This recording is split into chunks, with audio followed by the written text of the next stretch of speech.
welcome to Mock the Week. I'm Dara Breen. Joining this week are Andy Parsons, Sarah Pascoe and James Acaster, Ed Byrne, Hugh Dennis and Gary Delaney.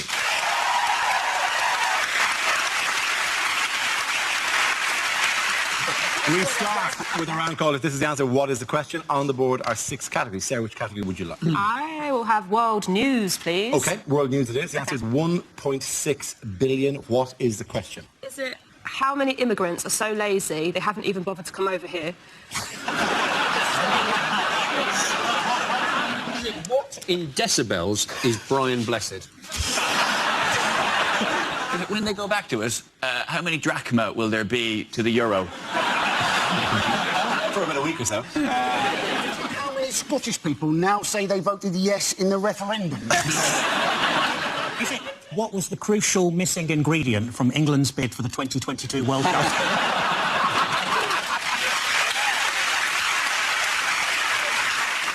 Is it how much are cats owed in YouTube advertising?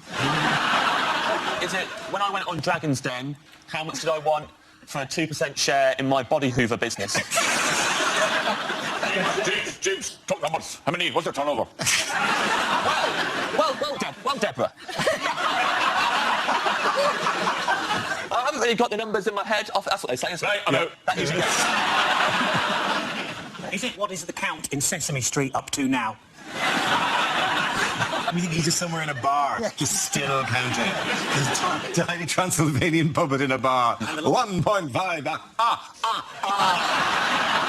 If you go and use a Glastonbury toilet, is it how many people seem to have used that toilet before you? Is it what number, when typed into a calculator and turned upside down, becomes, ooh, GI?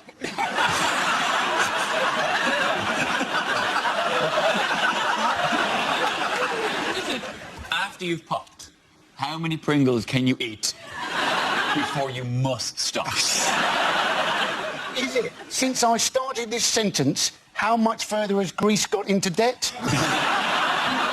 It's to do with Greece, clearly, yes, we're all dancing around. What is 1.6 billion? This is the amount in euros that Greece is supposed to pay back to the IMF by the 30th of June. You're absolutely right. Thank you very much, Sarah Pascoe. The question I was looking for was how much money in euros does Greece need to repay to the International Monetary Fund by the 30th of June, that's next Tuesday, or risk crashing out of the Eurozone? But it's a loan, isn't it? What they've got is a loan. I think it might solve itself. Are we certain they haven't got PPI?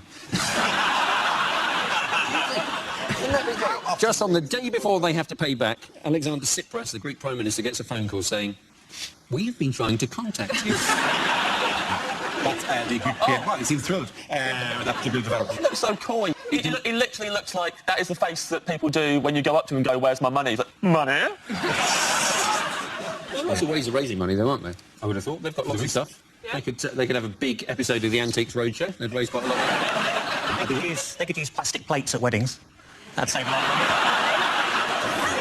And then if they fail, what's the term called for what will happen to them? Grexit. Grexit. I like that. It's great, isn't it? I don't like it being shortened, because I like it when the papers call it a messy Greek exit, because that sounds like a pornography description. I like when they say the Greeks have been warned of Grexit. Like, you know, Grexit is this thing which is going to emerge from the sea. In the kind of with his eyes so red and a scary nose and the horrible waters, horrible toes. The Grexit. It just also sounds like the door on the way out of a Greggs, doesn't it? That's what confuses me about it. Don't they have that above the door in Greggs? If you eat yourself to death on pasties, that's a Grexit.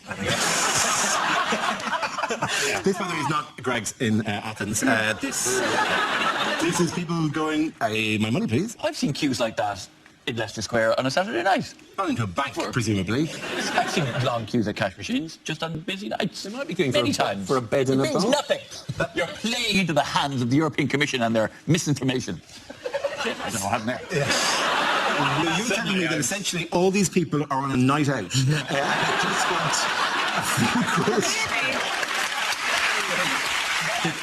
There are crisis negotiations taking place between the IMF and, well, the troika of different bodies who've lent money to them and to the Greeks, and I think the Greeks will win the negotiation. And I'm willing to go on the line for this, because with only some time to go during the negotiation, with the Greeks going, please, give us a bail us out, bail us out, bail us out, all they need to do, they've got one card that the Greeks can play, which is they can play that music, which means you will eventually, because it just starts like just quietly in the background, just slowly, give us some money. No. Give us some money. No. Give us some money. No. And then over time, slowly the pressure builds on this music until eventually it's like, give us some money. No. Give us some money. No. Give us some money. No. And eventually, I believe it gets us faster and faster until, you know, give us some money. Give us money. Give us money. Give us money. Give us money. Give us money. And I go, have the cash. Take the cash and go. Leave me alone. It's just like that. Really, I just wanted you to spend the rest of the evening going... Dun, dun, dun, dun, dun, dun, dun. Could you hear that as well?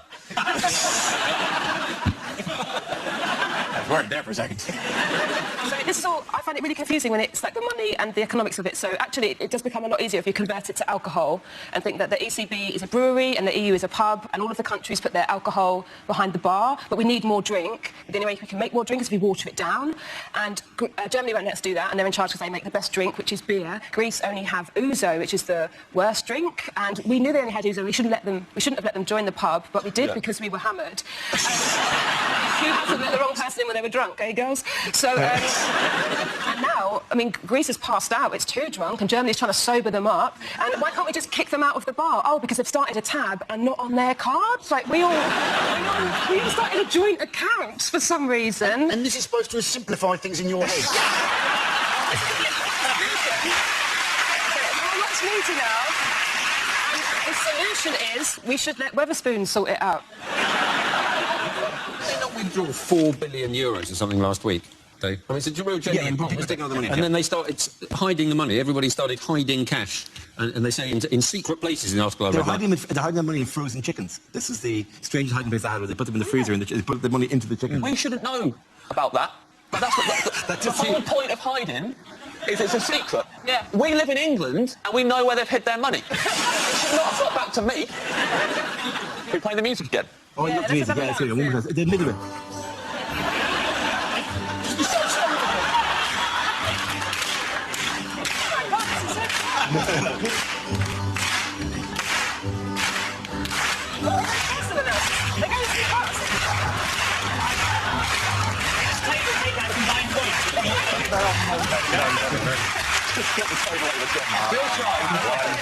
I'm sure the people of Greece will be absolutely delighted.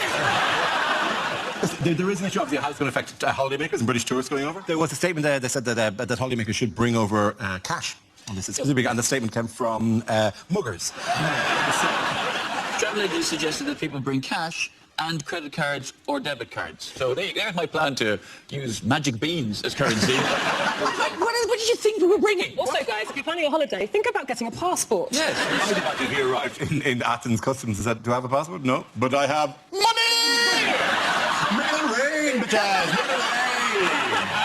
Coming out with the chickens. I wonder why people aren't going on holiday to Greece. And people are going, oh, well, it's cheap sunshine. But you're thinking, well, Syria is cheap sunshine, isn't it? I mean, OK, you don't maybe get the level of service there, but just think of the number of people that will be at the UK airport to greet you on your return home. I mean, it's got fantastic weather, it's got beautiful beaches, it's got fantastic food. And if you are eating out in Greece, my advice would be, try the chicken. I'm sure the people of Greece will be absolutely delighted. Well, I'm sure they're going, oh, the one thing we have is Mock the Week. I'm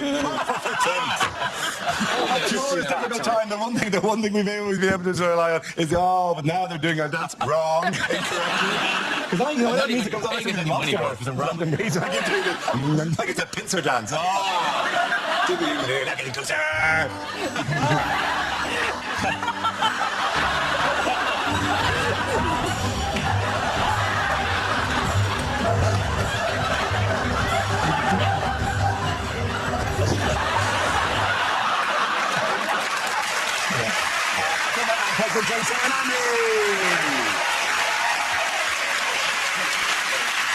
Now we play a round called Your Grexits Are Here, Here and Here. This game involves James and Gary, so if you could make your way to the performance area, please. This round is a stand-up challenge. I launch the wheel of news, and whoever it chooses to stop, one of the performers must step forward and talk about that subject. Okay, here we go. The first subject is parties. Who wants to go in that? James. I went to a surprise party recently with my friend Darryl. We were all in his living room, all of us, in the dark, hiding. His girlfriend turned to us all, she went, right, he's going to be here in a minute. When he gets in, everyone jump out, yell surprise, and that will be really surprising. I argued, it'd be a lot more surprising. Instead of making all that commotion, we all just stood there in his living room in the dark, just...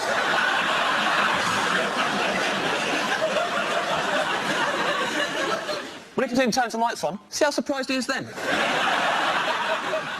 It's a good party. I schmoozed. I'm good at schmoozing. Buttering people up.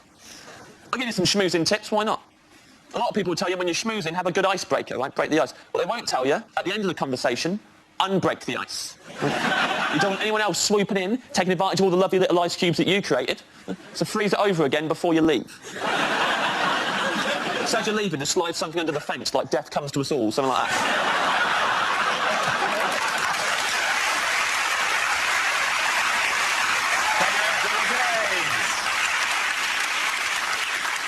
So, Gary, let's see what topic you have, Gary. Let's spin the wheel. And the topic is childhood. I didn't know what to get my little niece for Christmas, so I asked my sister what she's into. And apparently at the moment she's mad about frozen stuff, so I got her some oven chips and peas. I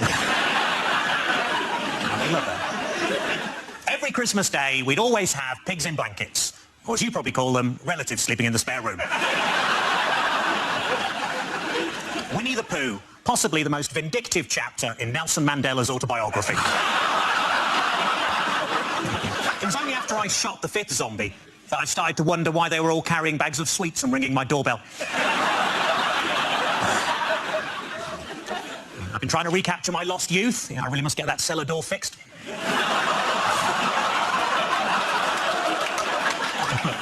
One time when I was a kid, I bought a chocolate bar. On the inside of the wrapper, it said, "You're a loser." I wouldn't mind if there'd been some sort of competition on. To make things worse, it was a boost. As a family, we couldn't decide whether to have Nana buried or cremated, so in the end, we let her live. My 13-year-old cousin's already started taking heroin. It's amazing, isn't it? They shoot up so fast these days.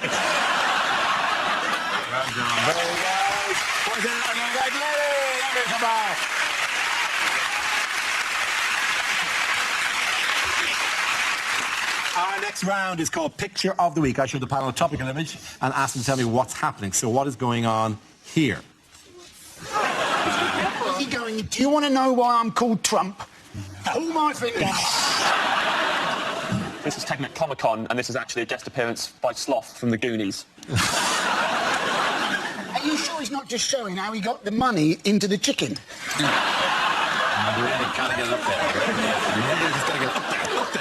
They've asked him, Donald, how many Mexican immigrants is too many? Is the caption, "What's orange, angry and never going to be president"? The picture is Donald Trump has announced he's standing for the Republican nomination as president in the election this year. Did you watch the speech? His magical, glorious, all-welcoming speech? The people who came really badly out of his speech were Mexicans. Mexicans about it, and he's like Nigel Farage. He's really worried about immigration. So his plan, if he becomes president, is he's going to build a 2,000-mile-long wall between the US and Mexico. So he's going to build a great wall to keep people out. And at the same time, his next point was he's not going to be influenced by China.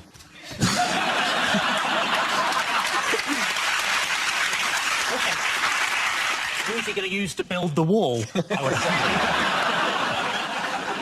He said other stupid things. He said that all of the women on The Apprentice were either flirting with him consciously or unconsciously. And genuinely, he said that. And a word of warning, if they're unconscious, they're not flirting. That's an important lesson. Ultimately, it's going to come down to Bush versus Clinton, isn't it? In a nation that fought a war to rid itself of hereditary rulers. Jim speaks fluent English, fluent Spanish, doesn't he? So 2 more than his brother George. Jeb Bush is quite multicultural for a Republican, though, isn't he? Yes, He's married to a Mexican, which just goes to show that in America, Mexicans do all the jobs that they don't want to do. In other news, which iconic building might need to be shut soon? Well, it's the Houses of Parliament, isn't it? It is the House of Palace of Parliament. Westminster. I never know the difference. I know, the House of Westminster is the entire thing, So the building needs repairs. It does need repair. It's all kind of falling apart and full of mice. It was originally a royal palace. I don't know why I'm telling you all this. Are we on a tour? Yes. I know. I used to do tour guides. Did you actually work as a tour? Yeah, for about 4 years. In there? No, on London buses. So pointing at stuff. Oh, you were doing that Yeah, then? Oh. yeah. And Parliament's incredible to talk about. It's Perpendicular Gothic, which was influenced by the... Yeah, please tell us more, Sarah. This is why we came to watch Mock the Week. So it was influenced by a tiny bit of You know, Westminster there's like Abbey. there's 8 Japanese tourists who haven't been getting anything else, and then I go, oh, pretty good. When you say it used to be a royal palace, So are there the king is other different. palaces that aren't royal? Yeah. Are there? Crystal Palace? Yeah, very good, yeah. Palace Tandoori, that's down near my way. What have they found inside there? Nice. It's infested with vermin, or at least that's what the rats say. With mice, moths, and foxes. Foxes are running wild within the palace. That's not surprising. Just scavenging members of the Lib Dems who seem to have fallen away from the group. Well, we have eight when we arrived here, but one has been picked off by the foxes.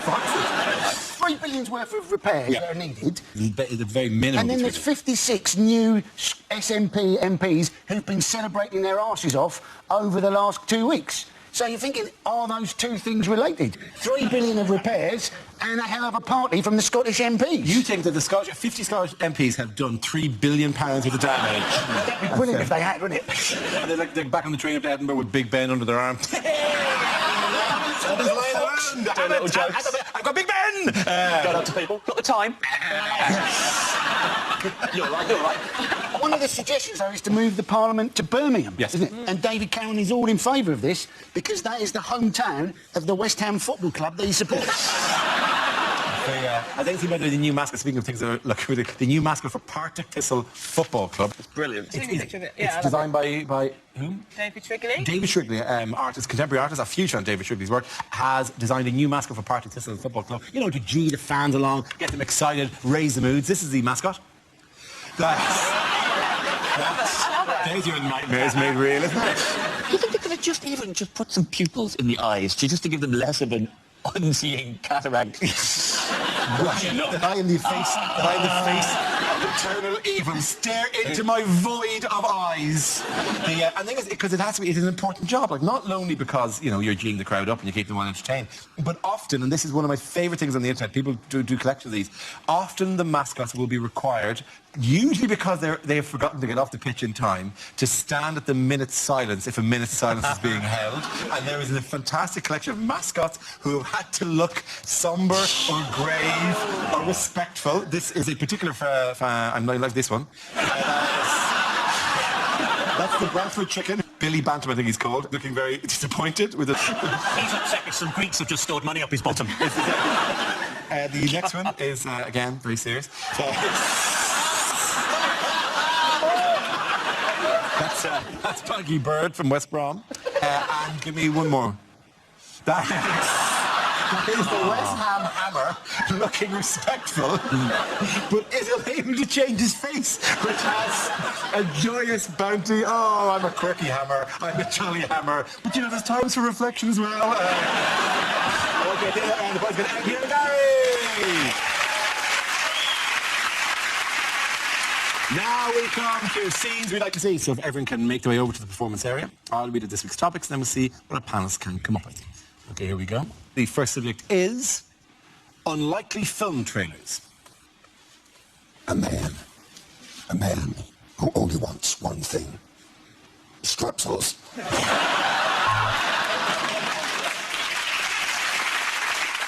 In his toughest assignment yet, Peter Parker has to pick a peck of pickled peppercorn. Drama, intrigue, romance, gardening, spoons. All these and other words in Dictionary the movie.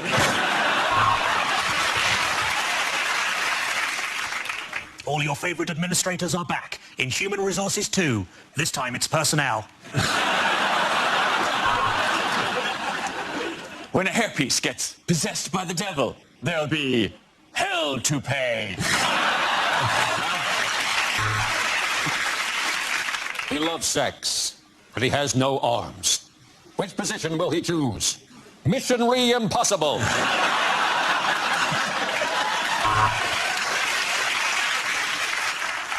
If you see one film this year, then you're probably a new parent. It was a love story that crossed the species barrier. He was a man, she was a cow. Coming soon, Beef Encounter. Coming soon, a 3D film where you don't get bored halfway through and lift up the glasses just to see what the screen looks like without it. Every Year I Love You More, starring Michael Jackson and Benjamin Button.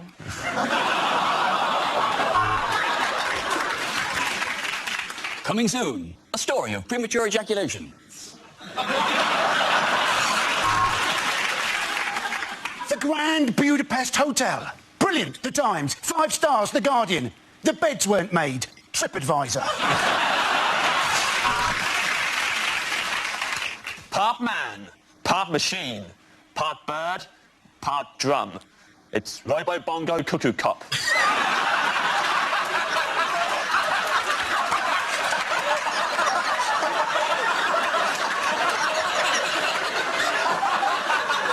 Thank you very much. A group of Greeks try to get away with their money. Chicken Run.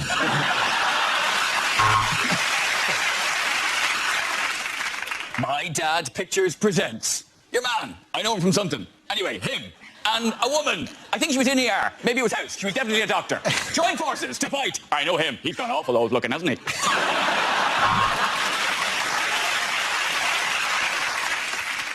It's the bromance of the year. Ed and David Miliband star in What the Fuck Was the Point of That Then?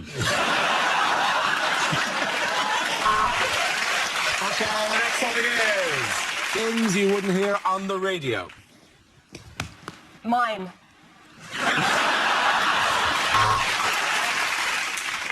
I'm sorry for that small pause just at the end of that record there.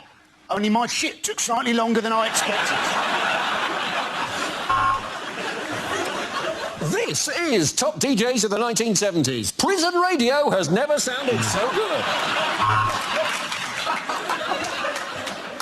A hideous car crash has occurred at the end of the A19. It's called Doncaster. Another shipping forecast issued by the Met Office at 2343 on Saturday the 8th. It's going to piss it down. You're listening to BBC Wiltshire because your car radio has lost reception to what you were listening to.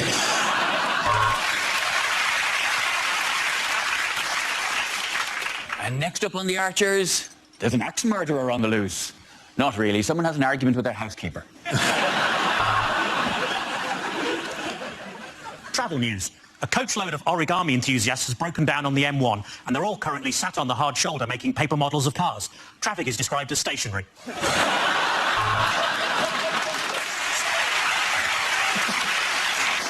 You're listening to Saga Radio. You're listening...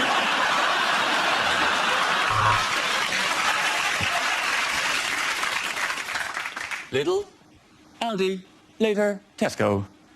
This concludes the shopping forecast.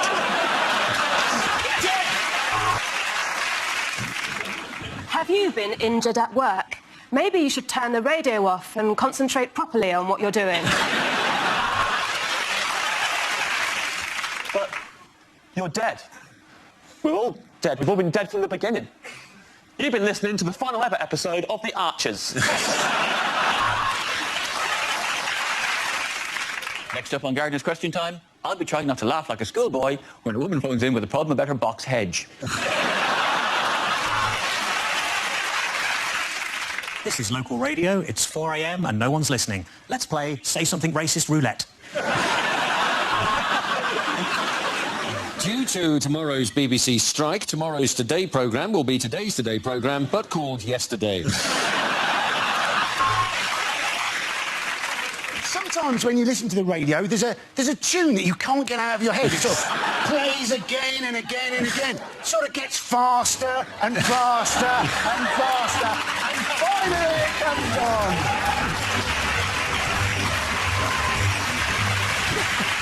Okay, give it a round of applause for James, Sarah and Andy!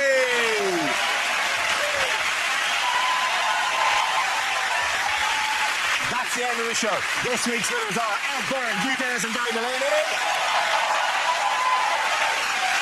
Commiserations to Andy Parsons, Sarah Pascoe and James Acaster. Thank you for watching. Good night.